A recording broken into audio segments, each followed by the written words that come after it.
Linda ni binti mwenye miaka 22, alilelewa na mjomba wake baada ya wazazi wake wawili kufariki. Maisha katika familia ya mjomba yalikuwa ya manyanyaso sana. Hata hivyo, baada ya Linda kukua na kujitambua, alitoroka huko ujombani akaenda kujitegemea mwenyewe. Siku moja aliamka asubuhi, akaoga na kujiremba kisha alijiambia, "Ninaenda kutafuta kazi leo na naomba nipate kazi bora zaidi." Alichukua vitu muhimu vilivyohitajika na kwenda kutafuta kazi. Upande wa pili kuna kijana mmoja jina lake ni Alec. Asubuhi hiyo na yeye alienda kwenye kampuni yake mapema kwa sababu alikuwa na marundo mengi sana ya kazi za kufanya. Alec ana person assistance wake anaitwa Shirley. Shirley alikuja na kahawa ya Alec ya asubuhi. Habari za asubuhi, Alec alimsalimia na Alec bado aliendelea kubonyeza laptop yake. Shirley alimuita boss wake Alec kwa sababu yeye ni mmoja wa washirika wake wa utamu, lakini wafanyakazi wengine wanamuita boss Auma. Alec alinyosha mkono wake mbele ili ampe kahawa, lakini kwa bahati mbaya alimwagia na Alec akashtuka. "Samahani sana Alec," alisema na kuanza kumsafisha shati lake lililokuwa na madoa, lakini akafungua kifungo chake kimoja. Na mwanzo Alec aliona ni kosa, lakini Shirley alikuwa akimtazama Alec kwa macho ya kulembua.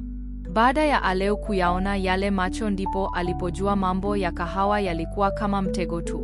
Alec aliushika mkono wa Shirley na kukunja kwa hasira, akaanza kulia kwa maumivu. "Nilikuambia usifanye hivi ofisini. Wewe ni mpenzi wangu wa huko nje ya kampuni, hapa ofisini wewe ni msaidizi wangu." "Samahani, sitafanya tena," alisema Shirley na Alec akatabasamu.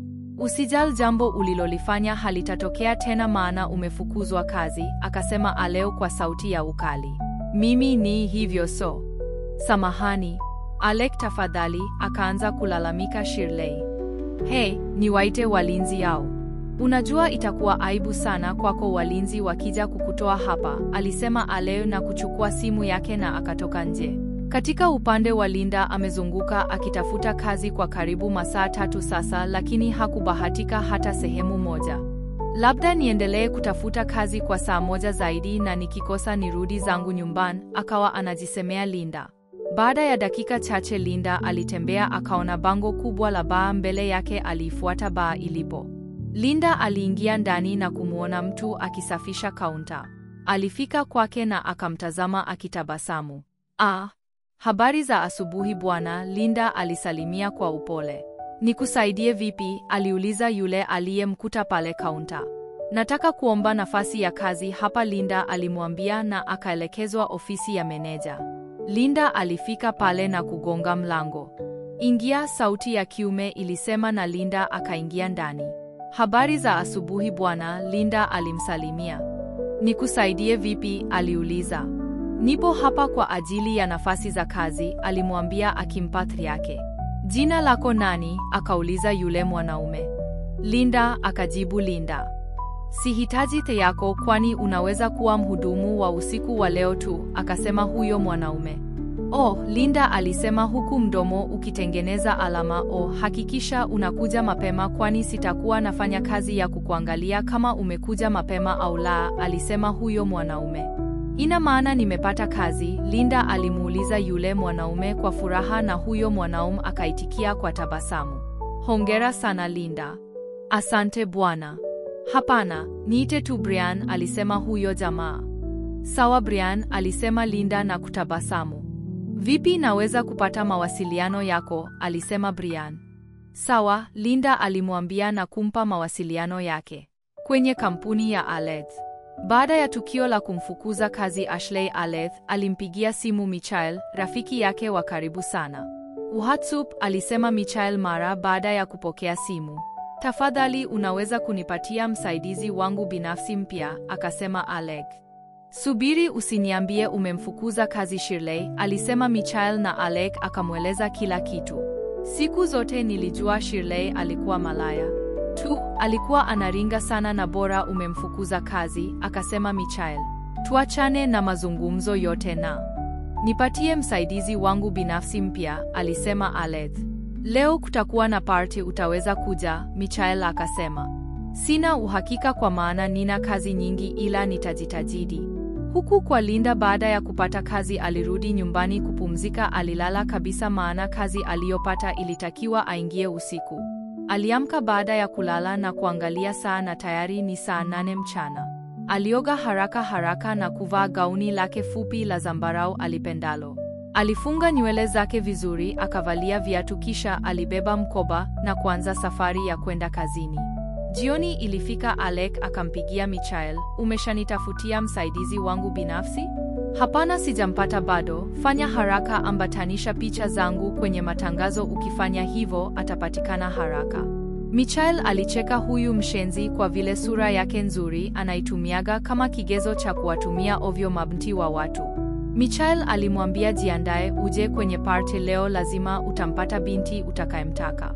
Linda alifika baa akashangaa, kila mahali palionekana ni pazuri na taa ya kilabu zilimulika kila mahali. Linda alimfuata mtu aliyemwajiri pale. Habari za jioni, Linda alisalimia. Wewe umekuja mapema kuliko nilivyotarajia. Asante. Nifanye nini? Linda aliuliza. Alielekezwa aanze kuhudumia wateja waliokuwepo pale baa. Linda alienda katika meza moja ile, amefika tu kuuliza wanatumia nini. Boss mmoja akamgusa na niliu. Boss mwenyewe hakuwa mwingine ni Alec. Linda aliwaka akamuuliza, kwa nini unishike bila ridhaa yangu?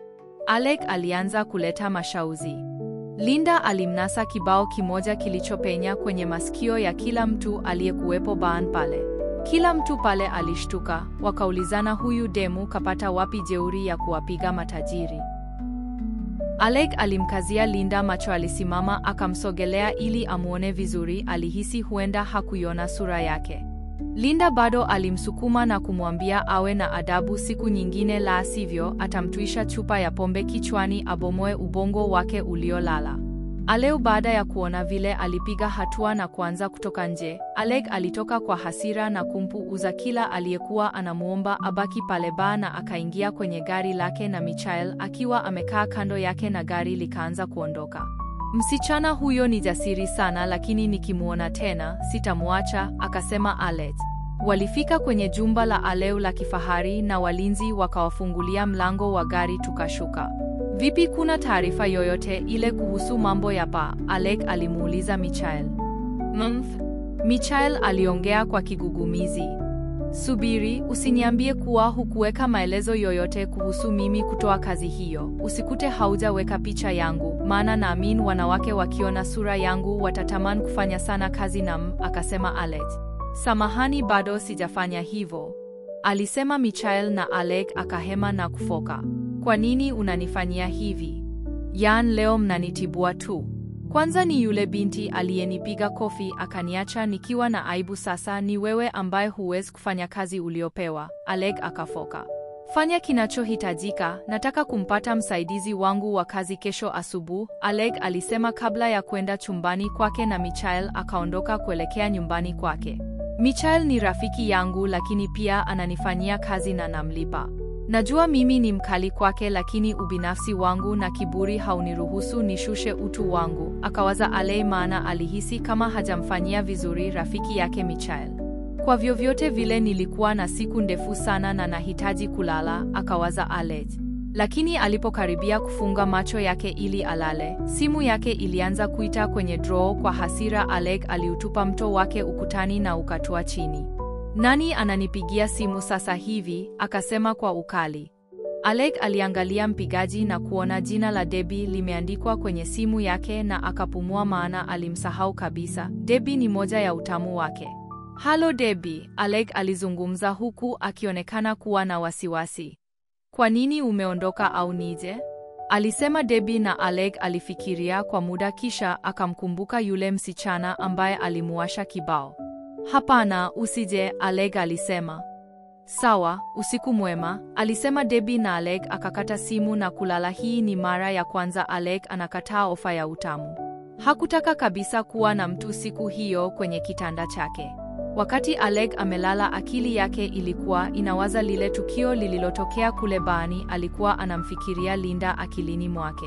Upande wa Linda, usiku kucha alilala akiwa amechoka sana. Aliamka asubuhi na kukaa kitandani kwa muda. Akiwa amekaa kitandani akaona simu yake pembeni yake, akaichukua na kuanza kuperuzi kwenye mtandao.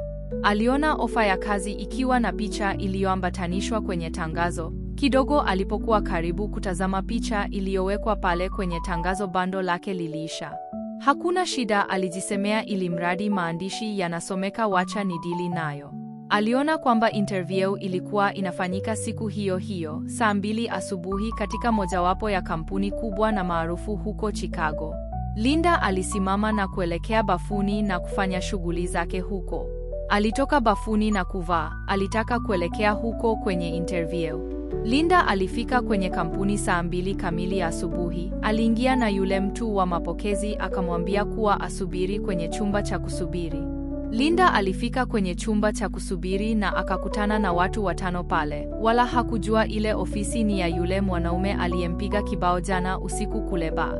Watu walioingia ndani walitoka kwa sura ya kukatisha tamaa, huku wengine wakitoka kwa matumaini kidogo. Sijui mimi nikiingia humo itakuwaje. Ilifika zamu yake, akasimama na kubisha hodi na sauti ya kiume ilijibu, ingia.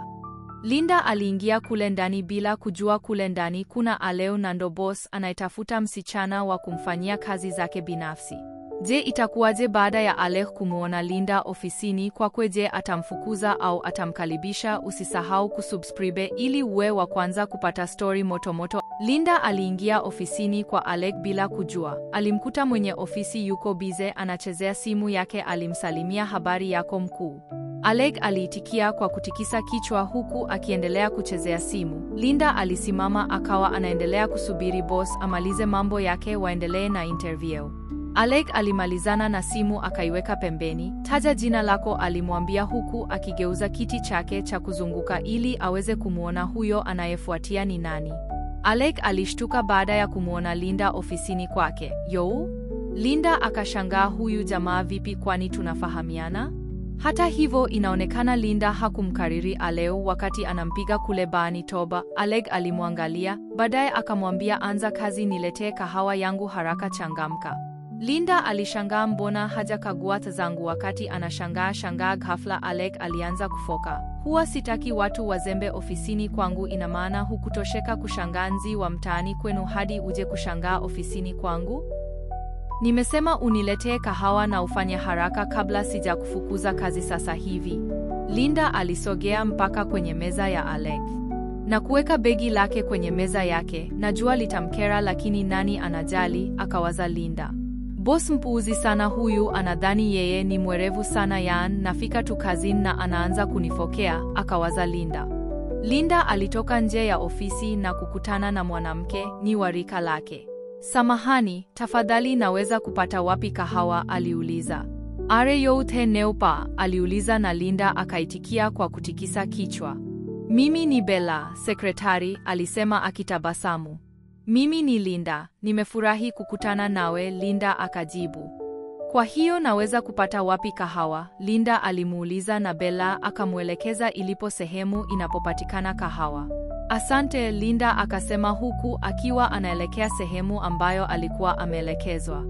Linda alifika ilipo kahawa akawa anajiuliza maswali bila majibu. Sasa sijui kama anataka kahawa iwe moto, uvuguvugu au baridi. Nifanye nini sasa? Labda nitengeneze kahawa ya moto, atajua mwenyewe mrukufoka. Baada ya kutengeneza kahawa, alirudi ofisini na kumpa. Alec aliinywa ile kahawa, alimanusura imwagikie mwilini mwake. Mbona kahawa ni ya moto sana? Alianza kuhoji. Hivi umenifuata ofisini kwangu uje kunimalizia, si ndio? Samahani sana mkuu, kukumalizia kivipi hili? Mbona silielewi, aliwaza Linda. Nasikia joto sana, embu nitengenezee kahawa nyingine, alisema Aleo na kumsukumia Linda kahawa yake na kuifanya imwagike kidogo kwenye meza. Linda aliichukua na kuimimina kwenye sinki. Sasa wakati huu nitaifanya iwe baridi, akawaza Linda na kuanza kutengeneza kahawa.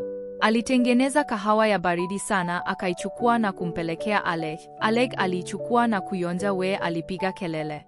Wewe mpuuzi, umeamua kunitengeneza barafu ili nipate mafua hivi? Hiki kikaragosi kimetumwa na nani kinimalize? Alec alitoa bonge la tusi. Linda alianza kulia, aliona ni kama anadhalilishwa sasa. Mungu, nilifanya nini hadi nistahili kutendewa mabaya haya? Ni yatima tu na kila ninayekuwa karibu naye ananionea, Linda akawaza. We, hebu toka nje, alisema Alec. Ofisi yako iyo hapo, mlango unaotizamana na wangu, alimwelekeza Linda. Linda alifika kwenye ofisi iliyo karibu na ofisi ya Alec, akaingia ofisini na ofisi ilikuwa ipo shagala bagala, kwa maana faili zilikuwa ziko kila mahali, kwenye sakafu hadi mezani. Linda aliinama chini na kufunga faili kabla ya kuzipanga vizuri kwenye kabati. Alikaa chini akiwaza afanye nini. Baada ya kupanga ndipo alipokumbuka kitu. Oh, begi langu, aliwaza Linda na kutoka nje kwa kasi.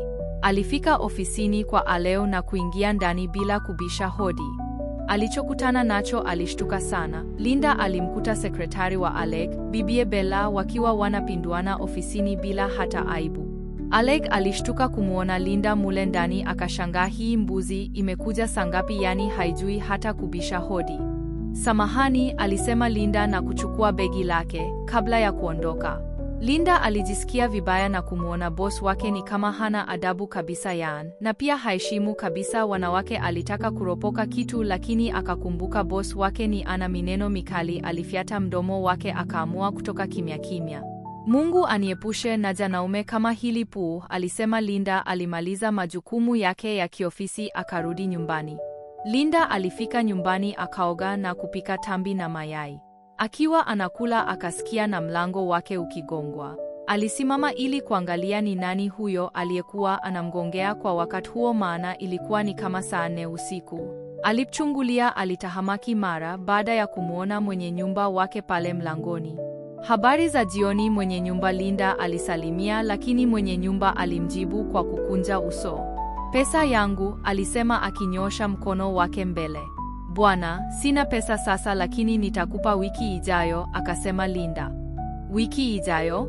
Una uhakika utanipa wiki ijayo? Aliuliza mwenye nyumba na Linda akaitikia kwa kichwa. Mwenye nyumba akamwangalia kwa sekunde kadhaa kisha akasema, na iwe wiki ijayo kama hutaki kuziona hasira zangu. Na baada ya kusema hivyo, akaondoka. Linda akaingia ndani kumalizia kula.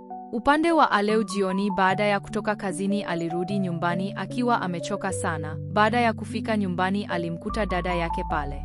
Halo kaka Mabel, ambaye ni dada yake Alec, alimsalimia mdogo wake mkaidi na mtata kweli kweli. Alec alipokea salamu na kuingia ndani na Mabel akafuata nyuma yake. Unataka nini? Alec aliuliza. Mabel akacheka tu bila kusema chochote. Niambie unataka nini? Akauliza tena Alex. Mabel alimwambia mdogo wake, nilikuwa na shida na pesa kidogo.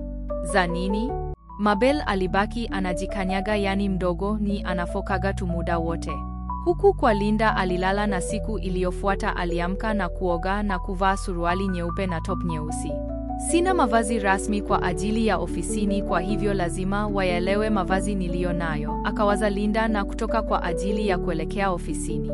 Wakati Linda yuko nje anafunga mlango aondoke, ghafla simu yake ilianza kuita. Alipokea na kuanza kuzungumza na huyo mtu aliyempigia mpaka akasahau anatakiwa kuwahi ofisini. Mungu wangu, alishtuka baada ya kukata simu na kugundua kuwa yuko nje ya muda. Mama we, huyo bosi kufoka atanimeza leo. Linda aliwahi kituo cha daladala akapanda kuelekea ofisini. Katika upande wa Alei, siku hiyo aliamka mapema sana kuliko kawaida yake na hakujua ni kwa nini. Alioga na kufanya mambo muhimu. Akaingia kwenye gari na Sam ambaye ni dereva wake na wakaondoka.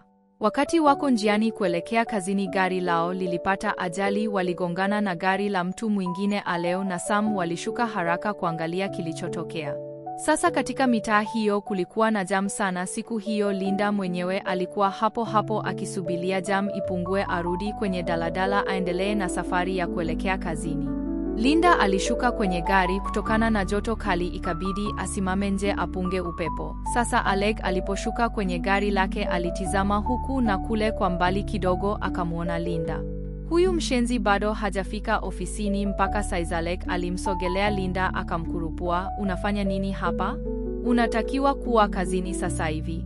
Ni kweli boss, ila we mwenyewe si unaona hiyo jam ningepita wapi? Alec alimuuliza Sam gari yao kama imeharibika sehemu yoyote, akasema iko sawa, imechubuka kisehemu kidogo. Walimalizana na yule mwenzao walokwaruzana naye tena. Alec akamwamuru Linda apande kwenye gari waondoke kwenda kazini. Ingia kwenye gari, Alec alimwambia Linda, na Linda akaingia ndani ya gari. Sam aliendelea kuendesha gari na Alec alibonyeza simu yake huku Linda akiendelea kujisikia vibaya na kukosa amani, maana hakuwa karibu na Alec hata mara moja. Walifika kazini kwao na Linda akatoka nje ya gari. Alec naye alishuka akaelekea ofisini kwake na wafanyakazi wote walimsalimia, lakini hakuwajibu. Si kama hii ni mara ya kwanza, ni kawaida yake kutokujibu salamu. Alifika ofisini kwake na kitu cha kwanza alichoona ni keki ya vifuniko kwenye meza yake. Leo sio siku yangu ya kuzaliwa, nani kaweka keki hapa? Alec aliifungua ile keki na kuishangaa, maana ilikuwa ni keki ni nzuri sana. Alec aliitazama vizuri, akaona kitufe juu yake na akajaribu kuondoa hicho kitufe, lakini alishindwa. Kwa hivyo aliibonyeza hicho kitufe na kitu kilichofuata alihisi keki ikishuka usoni mwake. Nani alifanya hivi? Kwa hiyo ilikuwa ni mtego after all. Mtu anapanga kunichefua asubuhi yote hii ofisini kwangu. Ni nani huyu? Akafoka Alec huku uso wake ukiwa umejaa keki. Mara Alec alisikia sauti ikifuatiwa na kicheko hafifu. Ni Linda ndo alikuwa anamcheka Alec, maana alivyosikia anafoka alikimbia kwenda kuchungulia kilichotokea. Linda alishangaa kumuona Alec akiwa katika muonekano kama wa katuni. Aliangua kicheko bila kujali yule ni boss wake. Linda, toka sasa hivi ofisini kwangu kabla sijakufukuza kazi hapa. Linda alitoka huku akifikiria vile aliinunua hiyo take, lengo ikiwa kutoa shukurani kwa Alec kwa kumpa ajira, lakini kwa bahati mbaya imemkera. Hata hivyo Linda alimwambia Alec, samahan boss, sikuwa na lengo baya. Najua leo ni siku yako ya kuzaliwa, ila nilitamani kukuona unatabasamu. Niamini, sikuwa na lengo baya, ila kila kilichotokea kimetokea bahati mbaya, akasema Linda. Alec alimsogelea Linda na kumshika shingo kwa nguvu na kumfanya anyongonye. Kwa nini umefanya hivyo? Aliuliza Alec, lakini hata Linda hakumjibu. Ninasema kwa nini umefanya hivyo? Aliuliza tena Alec. Samahan kwa nilichokufanyia, akasema Linda. Oh, samahan kwamba ndio itafuta kila kitu, ila you are fired. Umefutwa kazi, akasema Alec, na Linda akamwangalia kwa sekunde kadhaa kisha akasema, mimi siwezi kuacha kazi. Oh, unanijibu jeurie? Unanijibu kana kwamba wewe ndo boss hapa na unafanya unachotaka? Alec aliuliza huku akiwa kamkaba Linda, na Linda alihisi kama anapoteza pumzi, hivyo akampiga Alec tekla sehemu nyeti. Alec alipiga kelele huku anajiziba pale kwenye naniliu yake. Alipiga kelele huku akiita Linda, shetani wewe, toka hapa ofisini na usirudi tena. Hata hivyo Linda tayari alikuwa ameshatoka nje ya ofisi. Kanifanyia nini huyu mpuuzi? Ameniumiza na niliu zangu zinauma vibaya mno. Na hapa nitamaliza huyu binti. Siku ile makofi leo kaugusa usalama wangu wa taifa, kesho kitatokea nini? Kule ofisini kwa Alec aliingia rafiki yake Michael, akashangaa Alec amejishikilia kule ikulu alafu ni anaugulia kwa malalamiko ya maumivu makali. Nini kinaendelea hapa? Nimemuona Linda akitoka ofisini kwako akitabasamu kama mtu aliyeshinda bahati nasibu, alisema Michael. Oh, keki kuna take hapa, nani kakuletea bro? Hebu nionje kwanza. Usiguse hiyo keki, akasema Alec. Kwa nini? Akauliza Michael. Angalau unapaswa kuwa na wasiwasi juu yangu, wewe unawaza kula tu. Subiri, nini kimekutokea kwani? Au unaumwa busha? Aliuliza Michael, na Alec akamwambia kila kitu kilichotokea. Si huyo mwanamke shetani kidogo anichomoe na niliu zangu? Michael alivyomzinga alianza kumcheka rafiki yake Alec huku anakula ile take aliyoikuta pale ofisini kwa Alec. Michael alimwambia Alec, angalau umepata kiboko yako huyu, sasa ndo mtawezana. Cha kufanya sasa hivi muite aje azikande kande hizo 250 zako, maumivu yapungue. Je, nini kitatokea kwa Linda? Endelea kuwa karibu na channel yako pendwa. Michael alimcheka sana Alec, alimwambia Linda ndo mwanamke pekee watakayewezana naye. Alec alichukia sana. Sijui hata wewe ni rafiki gani ambaye hata haujali kama rafiki yako yuko katika matatizo. Badala unipe pole ndo kwanza unanicheka na kumsifia huyo mwanamke. Kwanza umefuata nini ofisini kwangu? Michael alimwambia Aleo, nimekuja kwa sababu Bi Brown alisema anahitaji kuletewa bidhaa. Okay, aliitikia Aleth. Alifunga laptop yake mara moja, akakumbuka alikuwa na mkutano na Miss Kate. Labda nimfukuze tu Linda, hana faida. Ananiletea shida tangu aanze kufanya kazi hapa. Hata ratiba yangu ya leo sijui, hawezi hata kunikumbusha vitu muhimu, badala yake ananisahaulisha tu. Ninapaswa kumchunguza, alisema Alec, kisha akasimama na kwenda ofisini kwake Linda, na kitu cha kwanza alichokiona kilimshtua. Alec alifika ofisini kwa Linda, akakuta Linda amelala muda wa kazi. Oh, nilisema msichana huyu hayuko tayari kufanya kazi. Anafikiri ni rahisi kufanya kazi katika kampuni ya Fanstarlt. Aliwaza kumwamsha akaghaili. Kuna wazo lilimjia Alec, akatabasamu. Alimsogelea Linda, akaanza kusokota nywele zake taratibu na kuzifanya ziwe rafu sana. Nina hakika itakuwa ngumu sana kwake kuzichana, akawaza Aleo, na baada ya hapo alichukua ufunguo wa gari lake na kuiacha kampuni huku akitabasamu. Alifika kwenye mgahawa ambapo yeye na Miss Kate walikubaliana kukutana. Aliingia kwenye mgahawa huo na kumuona Kate akiwa amekaa sehemu yenye ubaridi huku akibonyeza simu yake. Miss Kate, Alec alisema mara moja akiwa anaelekea sehemu aliko Kate, na Kate akatabasamu. Halo Alec, unaonekana nadhifu sana kama kawaida yako, alisema Kate huku akiachia tabasamu lake la kupendeza. Unapaswa kuwa makini na usinitege, si unajua baba yangu ataniua ikiwa nitajaribu kufanya ujinga na mshirika wake wa biashara, akasema Alec. Kate alitabasamu tu huku akimkumbatia Alec. Bas Alec alimuita mhudumu ambaye walimuagiza vitu wanavyovitaka. Na mhudumu akaenda mara moja kuwaletea vinywaji na vyakula walivyoagiza. Huku ofisini Linda akiwa amelala, hodi ikamwamsha na akatabasamu kidogo kuona ni Bella, sekretari wa Alec. Halo Linda, alisalimia na Linda akajibu halo. Subiri, huo ni mtindo wa nywele wa aina gani? Aliuliza Bella, na Linda akamtazama kwa mshangao. Unamaanisha nini kusema mtindo wa nywele gani? Maana nywele zangu nimezibana tu kawaida, Bella alicheka tu akamwambia. Hata hivyo nimekuja kukusalimia tu, ndio nikakutana na nywele zako ambazo haziko kwenye mpangilio mzuri. Unakaaje hivyo ofisini bado? Linda hakumwelewa. Mbona sikuelewi? Linda alisema kwa sababu hakuwa anaelewa Ella anasema nini. Labda uangalie nywele zako. Bie, alisema Bella na kuondoka ofisini kwa Linda. Linda alichukua simu yake na kujitazama kupitia kamera na akashtuka sana. Nani amenifanya hivi? Nahisi huyu ni Alec ndo amefanya huu ujinga.